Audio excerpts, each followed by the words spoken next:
ఇప్పుడు మీరు చూసుకున్నట్లయితే చిన్న రేకుల షెడ్లు ఒక గదిలో ఉంటున్నారు, ఒక చిన్న గదిలో ఉంటున్నారు. దయచేసి ప్రజలారా మీరందరూ గమనించండి. చూడండి, ఈ అమ్మని చూడండి, దాదాపుగా 100 సంవత్సరాల దాకా ఉంటుంది. ఈ రోజు ఎవ్వరు తిండి పెట్టలేరు. దయచేసి మీరెవరన్నా సహాయం చేయదలుచుకుంటే, దయచేసి తక్షణం మీరెవరన్నా సహాయం చేయదలుచుకుంటే మీరందరూ కూడా ఈ రోజు సహాయం చేయడానికి ముందుకు రండి. బాధితుల తరపున ఎవరైతే ఇప్పుడు 40 లక్షలు పోగొట్టుకొని చనిపోయినటువంటి వ్యక్తి ఉన్నారో వాళ్ళ తల్లి ఈవిడ చూడండి ఈవిడ పరిస్థితి. దయచేసి మీరందరూ కూడా గమనించండి, మీ సత్వర సహాయాన్ని కూడా అందించండి. మీ దగ్గర ఫోన్ పే, గూగుల్ పే ఏది ఉన్నప్పటికీ కూడా దయచేసి మీరు డబ్బులు పంపించండి.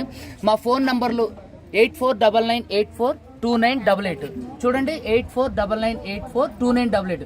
దీనికి మీరు ఎంతైనా సరే వీళ్ళ మొహం చూసి మీరు దయచేసి వీళ్ళకి పంపించండి. వీటన్నిటినీ కూడా వీళ్ళందరి సమక్షంలో వసూలు చేసి వీళ్ళకి ఇచ్చే బాధ్యత మాది. ఖచ్చితంగా మీకు న్యాయం జరుగుతుంది. అడ్వకేట్ సుబ్బు ఉండడానికి ఏ భయం లేదు. జాగ్రత్త. Thank you.